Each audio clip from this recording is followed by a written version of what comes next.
I urge you to choose your words carefully and to act accordingly. For all those mobilized against an even greater man-made humanitarian catastrophe or of a regional spillover, and these are worthy goals, we say, stop the bombs or both will happen. Stop the bombs and save lives, as the President of the General Assembly has indicated. All lives, lives of children, of civilians, of 2.3 million civilians in the Gaza Strip.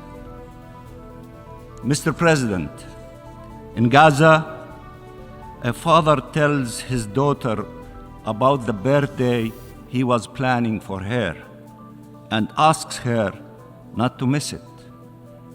A mother laments, "My children died before they had a chance to eat."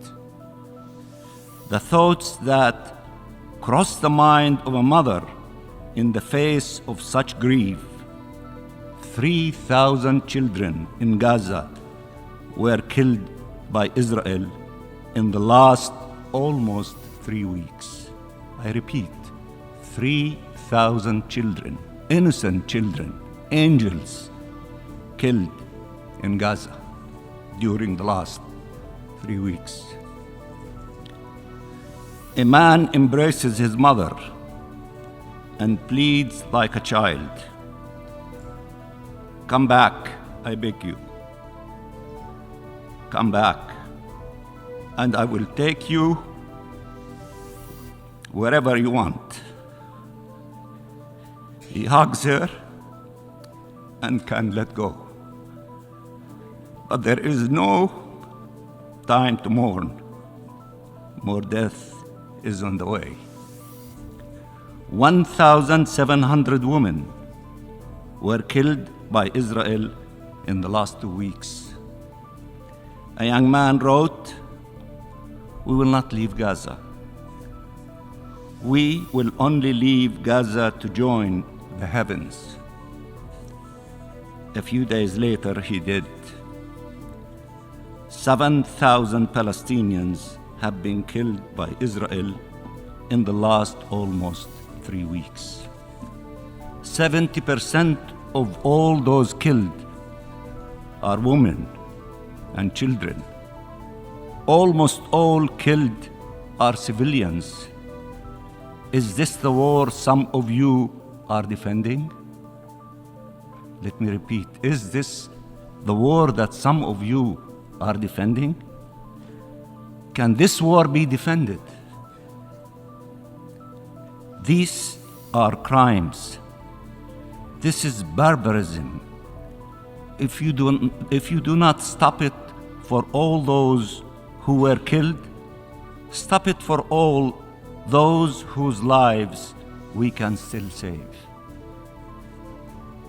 Jinan, a little girl under the rubbles, shouts at the people coming to rescue her, "What took you so long?" There are 900 Palestinian children under the rubbles, alive or dead, wondering what is taking so long, wondering if any help is on the way. Anas, a little boy who is known as Anus, crawled from under the rubbles, not to find light, but more darkness, devastations and death all around him. His ordeal has only started, not ended. 1,600 Palestinians are under the rubbles, and no one can reach them to save them or bury them. A doctor speaks of a term coined during this war: wounded child with no surviving family. 80 Palestinian families have lost 10 or more of their members, sometimes up to 45 members of the same family were killed. 18,000 people are wounded, many treated in hospital hallways, if at all, with no anesthesia. Paramedics who have seen death time and time again break down and cry. This time is just too much.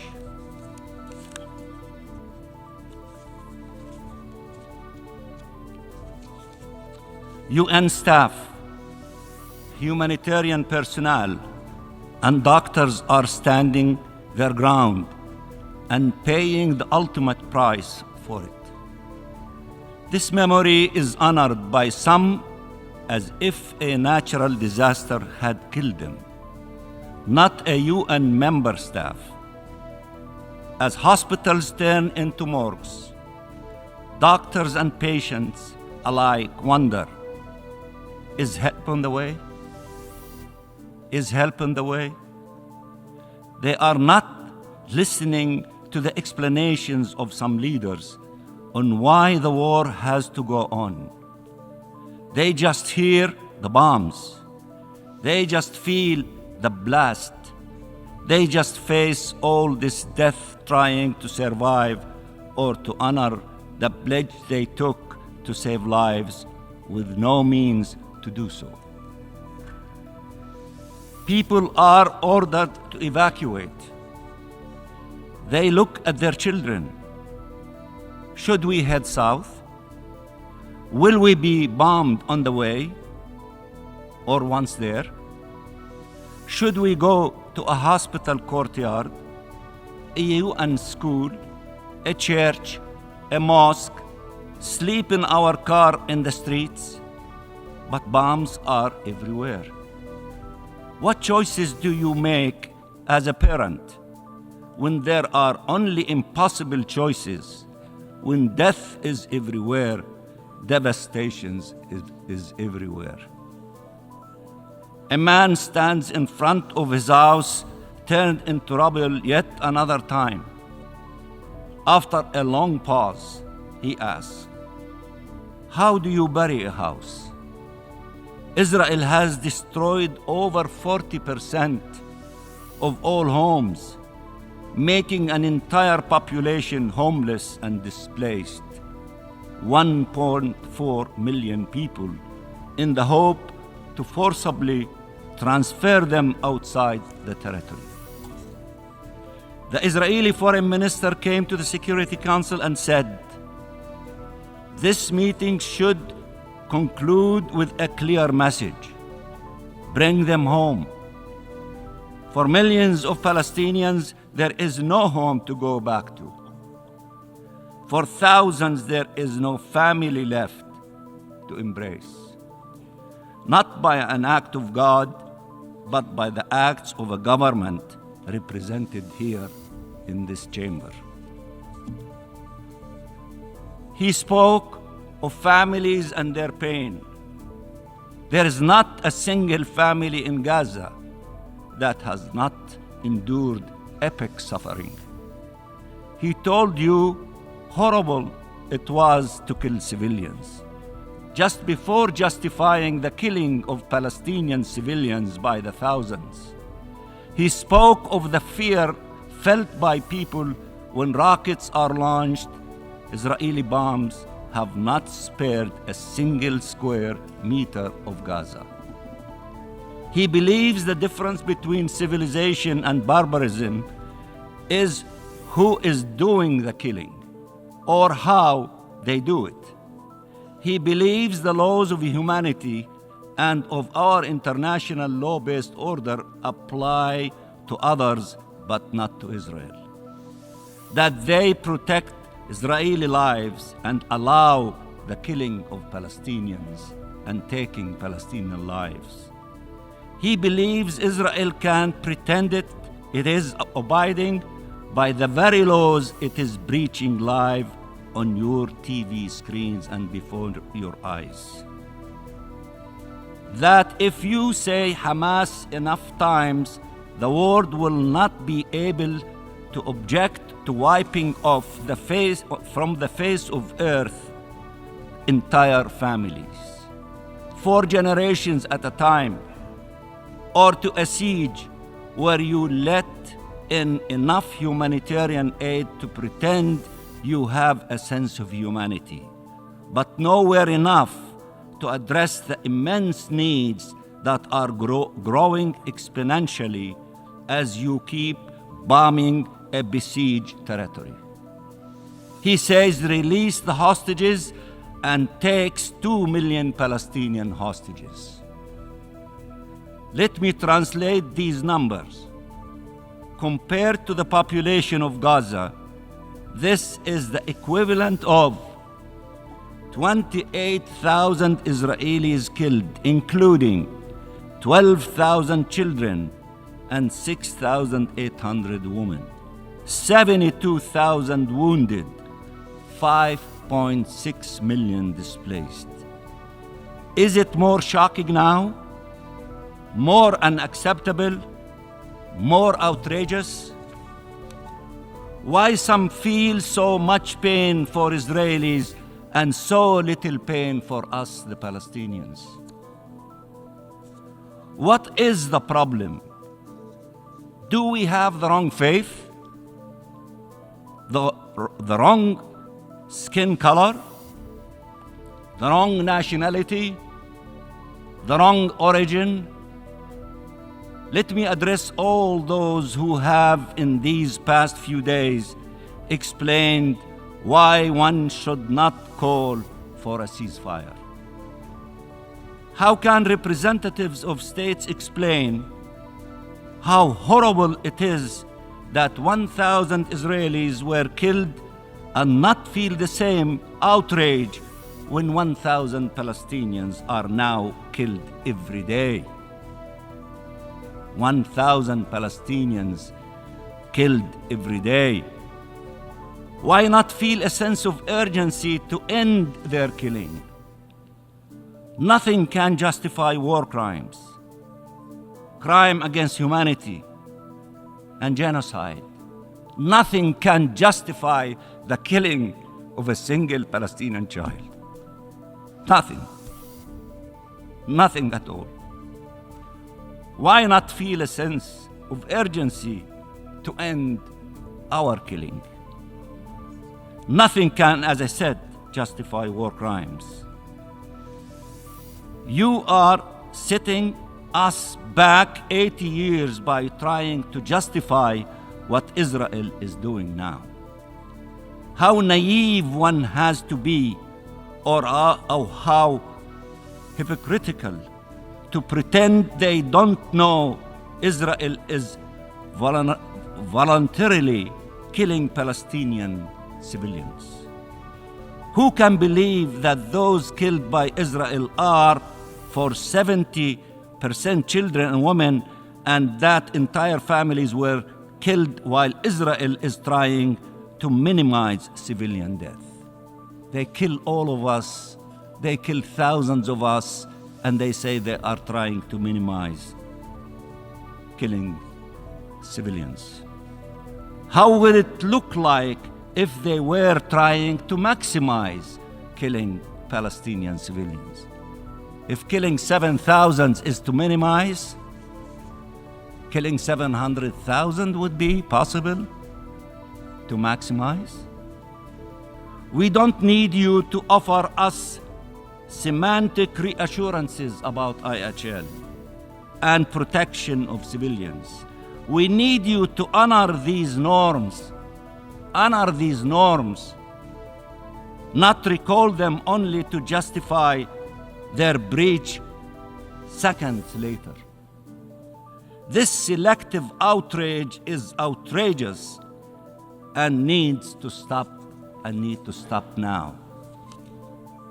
These people you watch in your screens for a few minutes a day, every night, while they are being slaughtered, they have survived decades of military occupation, a 16 years long blockade, and 5 wars in the Gaza Strip. They built and rebuilt their lives and their homes again and again against all odds, despite tremendous suffering. They are walking miracles. How could you leave them to be killed once again? The answer to the killing of Palestinian civilians is not the killing of Israeli civilians. And the answer to the killing of Israeli civilians is not the killing of Palestinian civilians. Vengeance is a dead end. The only path forward is justice. The only path forward is justice. Justice for the Palestinian people. Don't distort the law. Don't bend it. Don't break it. Don't betray it to accommodate Israel. Uphold it and uphold it high. This is what we are here for as a United Nations, to save future generations from the scourge of war. Uphold it for the sake of all nations, for the credibility of these United Nations. Mr. President, Wael al-Dahduh was reporting on the massacres in Gaza. For those of you who do not, who is Wael al-Dahduh? He is the field correspondent of Al Jazeera in the Gaza Strip. As he's been doing relentlessly for days now, when he received the news of an Israeli airstrike that killed his wife, his son, and his daughter, he did something many parents do in these circumstances. He spoke to his son, waiting for an answer that never came. He told him, "Didn't you tell me you wanted to be a journalist?" His son wanted to be a journalist, even though journalists are targets in Palestine. Remember Shireen Abu Akleh? Now, the dream of the son will haunt the father. Wael said a few words that I want you to hear well. He said, "They took their vengeance out on our children." He then said in a heartbreaking voice, "Malish, allow me to explain it to you. Literally, it means that's okay. But let me tell you what I believe he meant. Let me do it in Arabic. تبا لواقع تقتل فيه غزة." What a world where Gaza is being killed again before the cameras of the world. Shame on all those who do not respect our humanity, our dignity, our suffering. All those who justify the acts of the killer instead of standing by the victim, to all those who justify the crime and give condolences to the victim and explain that the killer is not responsible for the killing. Shame to all those who do not stand by our people in Gaza and put an end to the massacre. Shame to this forum if a word of truth is not pronounced on it.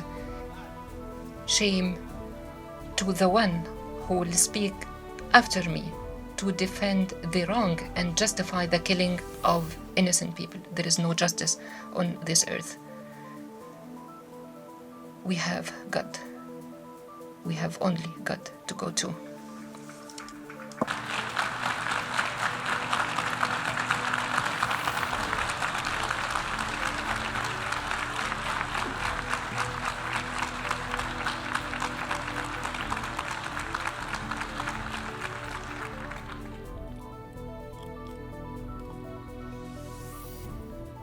Finally, I appeal to all of you. Vote to stop the killing.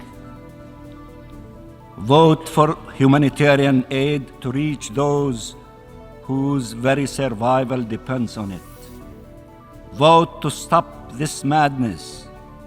You have a chance to do something, to give an important signal. Choose justice, not vengeance. Choose to defend the law, not justify its breach. Choose peace, not more wars. Vote to put an end to almost 3 weeks of the worst double standards we have seen in decades. To restore some credibility of this place and the rules it is supposed to embody. Do not miss this chance. Lives are hanging in the balance, and every life is sacred. Please save lives, save lives, save lives. Vote for our draft resolution, and I thank you.